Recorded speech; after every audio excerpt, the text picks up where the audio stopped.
5 സംസ്ഥാന നിയമസഭകളിലേക്കുള്ള തെരഞ്ഞെടുപ്പാണ് കഴിഞ്ഞത്. അതെ, എല്ലായിടങ്ങളിലും പൂർത്തിയായി. എക്സിറ്റ് പോളും ഒക്കെ വന്നു. നമുക്ക് ആസാമും പിന്നെ പോണ്ടിച്ചേരി അങ്ങ് വിടാം. അത് BJP നിലനിർത്തും എന്നുള്ളത് ഉറപ്പായ കാര്യമാണ്. ഒരു എക്സിറ്റ് പോൾ ഇല്ലെങ്കിൽ പോലും. മറ്റ് ഇടങ്ങളിലേക്ക് വന്നാൽ ഇത് BJPയും തൃണമൂൽ കോൺഗ്രസുമായിട്ട് അതിശക്തമായ പോരാട്ടം നടന്ന ഇടമാണ് ബംഗാൾ. ഇനിയിപ്പോൾ തമിഴ്നാട്ടിലേക്കും കേരളത്തിലേക്കും വന്നാൽ ഇവിടെ രണ്ടിടത്തും BJP എത്ര മുന്നേറ്റം ഉണ്ടാക്കും എന്നുള്ളതാണ് അറിയേണ്ടത്. തമിഴ്നാട്ടിൽ DMK തന്നെ തുടരും എന്നുള്ള ഒരു സാഹചര്യത്തിൽ നിൽക്കുകയാണ്.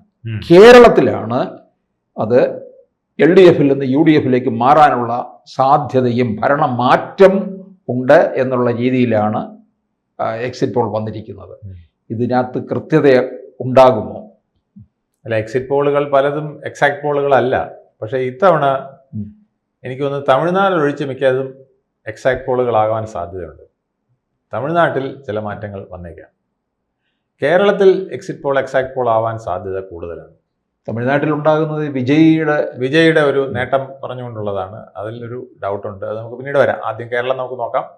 കേരളത്തിൽ 80-85 സീറ്റ് വരെ UDFന് കിട്ടാൻ സാധ്യതയുണ്ട് എന്നുള്ളതാണ് ഞാൻ മുമ്പും പറഞ്ഞിട്ടുള്ളത്. എനിക്കിപ്പോഴും അതാണ് വിശ്വാസം, വെറുതെ പറയുന്നതല്ല. ഒരു 78 മണ്ഡലങ്ങളിൽ, അത് ന്യൂനപക്ഷ പോളറൈസേഷൻ വളരെ ശക്തമായി വന്നിട്ടുള്ള 78 മണ്ഡലങ്ങൾ ഞാൻ എണ്ണി വെച്ച് നിങ്ങളുടെ ചാനലിൽ തന്നെ ഇത് പറഞ്ഞിട്ടുണ്ട്. ആ മണ്ഡലങ്ങളിൽ ഒരു 65 എങ്കിലും തീർച്ചയായിട്ടും UDFന് ലഭിക്കും. അതിന് പുറമെ ബാക്കി വരുന്ന 62 മണ്ഡലങ്ങൾ, ആ 62 മണ്ഡലങ്ങളിൽ നിന്ന് ഒരു 20 മണ്ഡലങ്ങൾ പിടിക്കുന്നതിന് അവർക്ക് യാതൊരു ബുദ്ധിമുട്ടും വരില്ല എന്നുള്ളതാണ് ഇപ്പോഴത്തെ കണക്ക്. ആ കണക്ക് പ്രകാരം വന്നാൽ തന്നെ 85ഓളം മണ്ഡലങ്ങൾ അവർക്ക് കിട്ടും. അങ്ങനെയാണെങ്കിൽ ഒരു 55-നപ്പുറം LDFന് പോകാൻ കഴിയില്ല.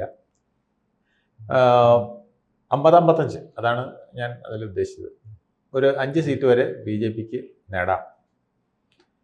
ഇത്തരത്തിൽ ആണ്. അത് 3 ഇപ്പോൾ പല സർവേകളും പറയുന്നത്. എങ്കിലും ഒരു 5 സീറ്റാണ് ഞാൻ ഇപ്പോഴും പ്രതീക്ഷിക്കുന്നത്. കാരണം അടിയൊഴുക്കുകൾ മറ്റൊന്നും വന്നിട്ടില്ലെങ്കിൽ 5 സീറ്റുകൾ ഉണ്ടാവാം. അതിൽ BJPക്ക് ഒരു പ്രശ്നം വന്നത് FCRA അനാവശ്യ സമയത്ത് വന്നു എന്നുള്ളത്. എന്നോട് 2020 അതുപോലെ തന്നെ മധ്യ കേരളത്തിൽ മത്സരിച്ച BJP സ്ഥാനാർത്ഥികളും അവരുടെ പ്രവർത്തകരും ഒക്കെ പറയുന്നുണ്ട്. അതൊരു വലിയ അടിയായിപ്പോയി. SIR പിന്നെ ബംഗാളിൽ ന്യൂനപക്ഷത്തിനൊരു പോളറൈസേഷൻ അവസരം കൊടുത്ത പോലെ ഇവിടെ FCRA അവസാന നിമിഷം കൊണ്ടുവന്ന് പള്ളി പൊളിക്കും എന്ന പ്രചരണത്തിൽ വലിയ ഒരു അത് തിരിച്ചടി പോലെ ചിലയിടത്ത് വന്നിട്ടുണ്ട്. അല്ലെങ്കിൽ ഷോൺ ജോർജിനും PC ജോർജിനും ഒക്കെ വലിയ പരിക്കില്ലാതെ അവിടുന്ന് കയറിപ്പോന്നേനെ. 2020 പല സ്ഥാനാർത്ഥികളും കൂടുതൽ വോട്ട് പിടിച്ചേനെ എന്നൊക്കെ ഒരു നിഗമനം അവർ പറയുന്നുണ്ട്. അത് എത്രത്തോളം പ്രതിഫലിച്ചിരിക്കുന്നു എന്ന് എനിക്കറിയില്ല. അത് നോക്കേണ്ടതാണ്. എന്തായാലും ചെറിയ പ്രതിഫലനം ഉണ്ടാകും. കാരണം പള്ളി പൊളിക്കുമെന്ന് പറയുമ്പോൾ, അമ്പലം പൊളിക്കുമെന്ന് പറഞ്ഞാൽ എങ്ങനെ ഉണ്ടാവും? അല്ലെങ്കിൽ മോസ്ക് പൊളിക്കുമെന്ന് പറഞ്ഞാൽ എങ്ങനെ ഉണ്ടാവും? അതുപോലെ പള്ളി പൊളിക്കുമെന്നാണ്. FCRA നിയമം വരുന്നു, അവിടെ അനധികൃത പണം തടയുമെന്നല്ല പറഞ്ഞത്. UDF ഒക്കെ അത് വളരെ ശക്തമായിട്ട് പള്ളി പൊളിക്കാനുള്ള ശ്രമം ഞങ്ങൾ തടയും എന്നാണ് അവർ പ്രചരിപ്പിച്ചത്. താഴെത്തട്ടിലും മേലെത്തട്ടിലും എല്ലാം അതാണ് അവർ പ്രചരിപ്പിച്ചത്. അതിനെ കൗണ്ടർ ചെയ്യാൻ BJPക്ക് എത്രത്തോളം കഴിഞ്ഞു എന്നുള്ളത് ശരിക്കും സംശയകരമാണ്. അത് അവരെ ചിലപ്പോൾ 5-ൽ നിന്ന് 3-ലേക്ക് ആക്കുമെന്ന് എനിക്കറിയില്ല. ഞാൻ അല്ലെങ്കിൽ ഒരു 5 സീറ്റ് അവർക്ക് നിശ്ചയമായും കിട്ടേണ്ടതാണ് എന്നുള്ള ഇതായിരുന്നു. പിന്നെ NDA മൊത്തത്തിൽ ഒരു 8 സീറ്റ്, ഒരു 2-3 സീറ്റുകൾ മറ്റ് ഘടകകക്ഷികളും കൂടെ കിട്ടിയാൽ, 2020 കിട്ടിക്കഴിഞ്ഞാൽ ഒരു 8 സീറ്റാണ് പ്രതീക്ഷിച്ചത്. പക്ഷേ അത് ഇത്രയും പോകാൻ ഇപ്പോൾ വഴിയില്ല എന്ന് പൊതുവെ ഒരു സംസാരമുണ്ട്. അതവിടെ ഇരിക്കട്ടെ. എന്തായാലും നമുക്ക് LDF UDFിലേക്ക് വന്നാൽ UDF ഇത്തവണ കംഫർട്ടബിൾ മെജോറിറ്റി മാത്രമല്ല, ഒരു 80-85 എന്നുള്ള നമ്മൾ മുമ്പ് പറഞ്ഞ ആ കണക്കിലേക്ക് വരാം. അതേസമയം LDFന് 50-55 നിൽക്കേണ്ടതാണ് സാധ്യത. ഇതെല്ലാം നിശ്ചയിക്കുന്നത് ഇപ്പോൾ നമ്മൾ നോക്കിക്കഴിഞ്ഞാൽ കണ്ണൂർ, പാലക്കാട് ഈ 2 ജില്ലകൾ ആണ് LDFന് കഴിഞ്ഞ തവണയൊക്കെ കൂടുതൽ മേൽക്കോയ്മയുണ്ട്. അതുപോലെ തൃശ്ശൂർ, അവിടെയൊന്നും ഇത്തവണ വലിയ മേൽക്കോയ്മയ്ക്ക് സാധ്യതയില്ല. അവിടെ കുറേ സീറ്റുകൾ UDF പിടിക്കുമെന്നുള്ളതാണ്. നമ്മൾ കണ്ണൂർ തന്നെ എടുത്തു കഴിഞ്ഞാൽ നമുക്കറിയാം, അവിടെ ഇരിക്കൂർ, പേരാവൂർ, പിന്നെ കണ്ണൂർ അസംബ്ലി മണ്ഡലം, അഴീക്കോട്, ഇതൊക്കെ പറയുമ്പോൾ തന്നെ 4 എണ്ണമായി. ഇനി ഇതിലും കൂടുതൽ സാധ്യതകളുണ്ട് എന്നാണ് പറയുന്നത്. ഈ 4 സീറ്റുകൾക്ക് പുറമെ തളിപ്പറമ്പ് ടി കെ ഗോവിന്ദന് കിട്ടിക്കൂടാകില്ല. ഇങ്ങനെ ഉള്ള പല സീറ്റുകളും പറയുന്നു.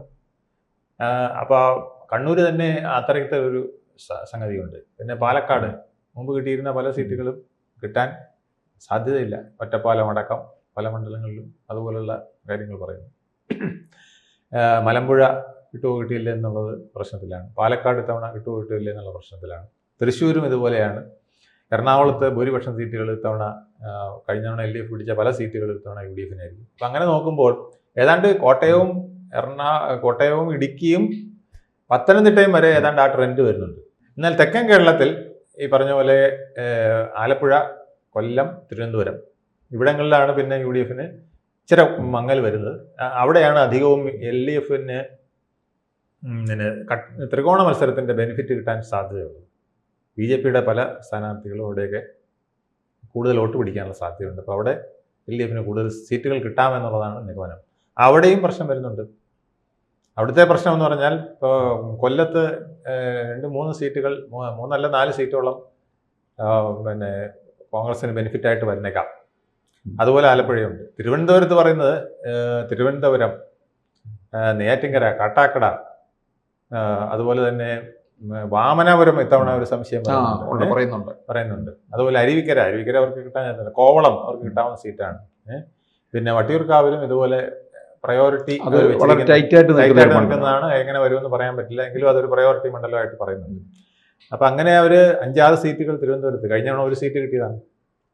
അപ്പോൾ UDF-ന്റെ കണക്കിൽ ഒരു 6 സീറ്റെങ്കിലും അവർ തിരുവനന്തപുരത്ത് നിന്ന് പ്രതീക്ഷിക്കുന്നുണ്ട്. 1 സീറ്റിൻ്റെ സ്ഥാനത്ത് 6 ആകുന്നത്. അപ്പോൾ ഇവിടെയൊക്കെ വരുമ്പം തീർച്ചയായും 50-55 പോകാനുള്ള സാധ്യതയുണ്ട്. അങ്ങനെയാണെങ്കിൽ ഒരു 55 അതിന് താഴെയോ LDF നിന്നേക്കാം. അതാണ് കേരളത്തിൻ്റെ ഒരവസ്ഥ. പിന്നെ നമ്മൾ തമിഴ്നാട്ടിലേക്ക് പോയാൽ തമിഴ്നാട്ടിൽ നമുക്കിപ്പോൾ പറഞ്ഞറിയിക്കാൻ പറ്റാത്തൊരു സാഹചര്യമാണുള്ളത്. 3ാം മുന്നണിയിൽ ഒരു വിജയ് വന്നത് എങ്ങനെയാണെന്ന് അവിടെ ആർക്കും വോട്ട് മറിയുന്നതിനെ കുറിച്ച് ധാരണയില്ല. ഇലക്ഷൻ സ്പെഷ്യലിസ്റ്റുകൾ പോലും വെള്ളം കുടിച്ച് നിൽക്കുന്നതാണ്. കാരണം ഇവിടെ 3ാം മുന്നണി നമുക്കറിയാം മുമ്പ് എത്ര സീറ്റ് പിടിച്ചിട്ടുണ്ട്. 2024 എത്ര പിടിച്ചു, അതിനു മുമ്പ് 19 എത്ര പിടിച്ചു, 21 ഇലക്ഷൻ എത്ര പിടിച്ചു, തദ്ദേശ ഭരണത്തിന് എത്ര പിടിച്ചു. അങ്ങനെ BJP-യുടെ ഒരു വോട്ട് രീതി നമുക്കറിയാം. അതിൽ ഏതൊക്കെ മണ്ഡലങ്ങളാണെന്നും പറയാൻ പറ്റും. വിജയുടെ അത് അങ്ങനെ പറയാൻ പറ്റുന്നില്ല. വലിയൊരു ആൾക്കൂട്ടം വരുന്നു. അദ്ദേഹം പോകുന്നിടത്തൊക്കെ ഒരു മണ്ഡലത്തിലെ ഏതാണ്ട് ഒരു പകുതി കൂടുതൽ, ഒരു 3/4 ഭാഗത്തോളം ആളുകൾ വന്ന് കൂടുന്നുണ്ട്. ഇതെല്ലാം വോട്ടാകുമോ എന്ന് ചോദിച്ചാൽ വോട്ടാകില്ല. എന്നോടൊരാൾ പറഞ്ഞത് എപ്പടി വോട്ടാകാൻ മുടിയും, ഞങ്ങൾക്ക് ഏജന്റേ ഇല്ല പല ബൂത്തിലും എന്നാണ് പറഞ്ഞത്. ഇന്ന ഏജന്റ് ഇല്ല പല ബൂത്തിലും. അപ്പോൾ ആക്സിസ് മൈ ഇന്ത്യയൊക്കെ പറയുന്ന പോലെ 120 സീറ്റ് അദ്ദേഹം പിടിക്കുമെങ്കിൽ, 35% വോട്ട് പിടിക്കുമെങ്കിൽ അതൊരു അത്ഭുതമാണ്.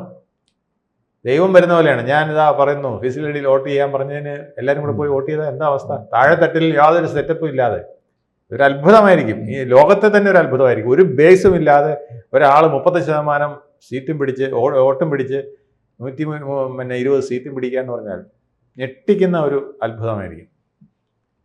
ഇത് മുമ്പ് നടന്നിട്ടുണ്ട്. എങ്ങനെയാണെന്ന് വെച്ചാൽ MGR 33% വോട്ട് കൊണ്ട് 1977-ലാണെന്ന് എനിക്ക് തോന്നുന്നു. 37% വോട്ടും വെച്ച് അദ്ദേഹം 130 സീറ്റ് പിടിച്ചു. അത് ഇത്തവണയും അങ്ങനെ ഒരു ട്രെൻഡ്. 35% കിട്ടുമെങ്കിൽ ഒരു പക്ഷേ വിജയ് 120 വന്നില്ലെങ്കിലും വലിയൊരു ലീഡിലേക്ക് പോകാൻ സാധ്യതയുണ്ട്. ശരിക്കും പറഞ്ഞാൽ ഇത് മുൻകൂട്ടി കണ്ടത് സാക്ഷാൽ നരേന്ദ്രമോദിയാണ്. നരേന്ദ്രമോദി എന്നതിനായിട്ട് രജനീകാന്തിനെ ഒരുക്കി റെഡിയാക്കി ഇറക്കിയതാണ് രംഗത്ത്. പക്ഷെ അദ്ദേഹം പനി അഭിനയിച്ച് തിരിച്ചു കയറിക്കളഞ്ഞു.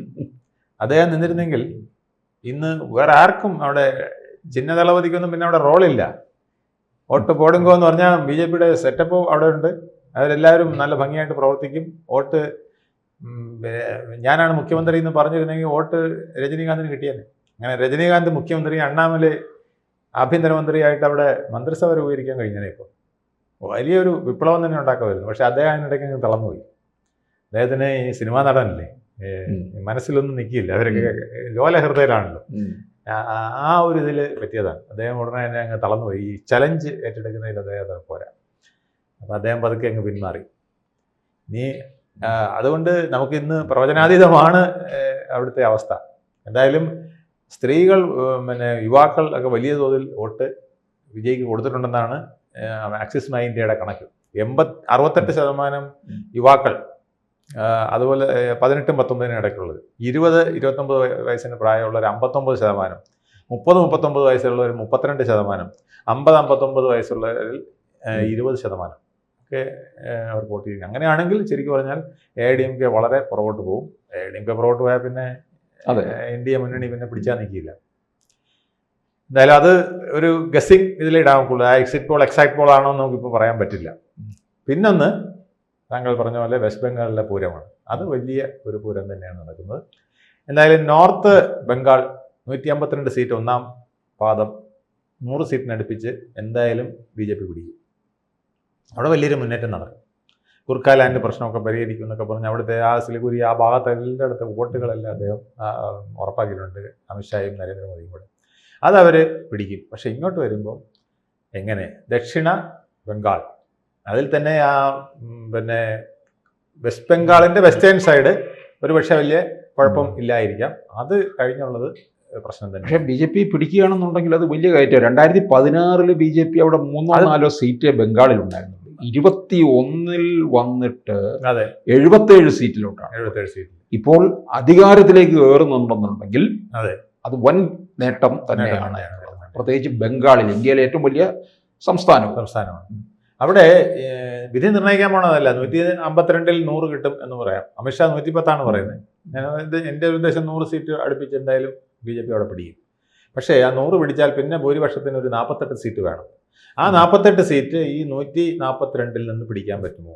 18 സീറ്റാണ് അവിടെ മുമ്പ് കിട്ടിയിരുന്നത്. അത് ഇത്രയും ആക്കാൻ കഴിയുമോ എന്നുള്ളതാണ്. അതിൽ മമതയുടെ കോട്ടകളുണ്ട്. ശരിക്കും പറഞ്ഞാൽ SIR വെച്ച് പൂട്ടിയതാണ്. പൂട്ടിയെങ്കിലും മമതയ്ക്ക് 60 ലക്ഷം വോട്ടുകൾ ആർക്കും വലിയ പ്രശ്നമില്ല, തർക്കമില്ല വെട്ടിക്കളഞ്ഞതിൽ. കാരണം അത് മരിച്ചുപോയവരും ഡ്യൂപ്ലിക്കേഷൻ ഉള്ളതും അതും ഇതൊക്കെ ആയിട്ടുള്ള 60 ലക്ഷത്തിൽ. പക്ഷേ ഒരു 32 ലക്ഷം വരുന്ന വോട്ടുകൾ, 32-34 വരെ വരുന്ന വോട്ടുകൾ, അതിലാണ് മമത തർക്കം ഉന്നയിച്ചിരിക്കുന്നത്. അത് ഡൗട്ട്ഫുൾ എന്ന് പറഞ്ഞാണ് ഇലക്ഷൻ കമ്മീഷൻ ഇട്ടിരിക്കുന്നത്. ഈ 32 ലക്ഷം വോട്ടുകൾ ഇല്ലാതാകുമ്പോൾ മമത വെള്ളത്തിലാകും എന്നുള്ളതാണ് BJPയുടെ കണക്കൂട്ടൽ. പക്ഷേ അവിടെ മമതയുടെ കണക്കൂട്ടൽ അതിനേക്കാൾ വലുതായിരുന്നു. 36 ലക്ഷത്തോളം അന്യസംസ്ഥാന തൊഴിലാളികളുണ്ട്. എല്ലാത്തിനെയും ഇനി എത്താനായിട്ട് അവർ റവന്യൂ ഉദ്യോഗസ്ഥരെയും വില്ലേജ് ഓഫീസിലെ ഉദ്യോഗസ്ഥരെയും ഉപയോഗിച്ചുകൊണ്ട് ഓരോ വീട്ടിലും കയറി പറഞ്ഞു, നിങ്ങൾക്ക് കിട്ടുന്ന സർക്കാരിൻ്റെ ആനുകൂല്യങ്ങൾ മുഴുവൻ പെണ്ണുങ്ങളോട് പറഞ്ഞു. ഇവരുടെ എല്ലാം ഭാര്യയും മക്കളും ഒക്കെ പിന്നെ അമ്മയൊക്കെ അവിടെ കിടക്കുകയാണല്ലോ. ഇവർക്കെല്ലാം 150 രൂപ വെച്ച് മാസം കിട്ടുന്നുണ്ട്. ഈ പെൻഷൻ പോലൊരു തുക വെസ്റ്റ് ബംഗാൾ ഗവൺമെൻറ് കൊടുക്കുന്നത്. അതെല്ലാം നിർത്തലായിക്കളയും. ഞങ്ങളത് തടഞ്ഞു വയ്ക്കും. നിങ്ങൾക്ക് സർക്കാരിൽ നിന്ന് ഒരു ആനുകൂല്യം കിട്ടില്ല. അത് മാത്രമല്ല നിങ്ങളുടെ വോട്ടേഴ്സ് ലിസ്റ്റിൽ നിന്ന് പേര് പോകും, അതോടെ നിങ്ങളുടെ പൗരത്വവും പോകും എന്ന് പറയും. അതാണ് ഇവിടെ നിന്നൊക്കെ പാഞ്ഞ് എല്ലാവരും അങ്ങോട്ടേക്ക് പൊറോട്ട ഉണ്ടാക്കുന്നതിനെല്ലാം അങ്ങ് പാഞ്ഞിരിക്കുകയാണ്.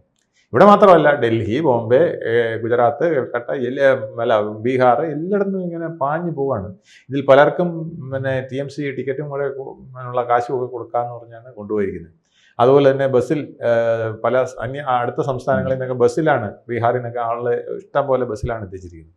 അപ്പോൾ ഈ വക പ്രശ്നങ്ങളൊക്കെ ഉള്ളതുകൊണ്ട് അവിടെ എത്ര ശതമാനം വോട്ട് ഇതിൽ നിന്ന് കോമ്പൻസേറ്റ് ചെയ്ത് ഇതിൽ കുറച്ച് BJPക്ക് കിട്ടും.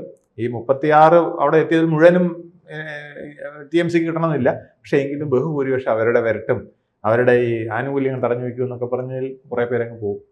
പിന്നെ മുസ്ലിങ്ങളായിട്ടുള്ളവർ തീർച്ചയായിട്ടും ആ ഒരു പോളറൈസേഷൻ ഇപ്പം വന്നിരിക്കുന്നതിൽ മമതയ്ക്ക് വോട്ട് ചെയ്യും. അപ്പം അതുകൊണ്ട് ഈ 32 പോയത് ഈ 36-ൽ എത്ര വെച്ച് മമത പരിഹരിക്കും എന്നുള്ളതാണ്. അപ്പോഴാണ് 142-ൽ എത്ര BJPക്ക് കിട്ടുമെന്നുള്ളത് നിർണായകമാകുന്നത്.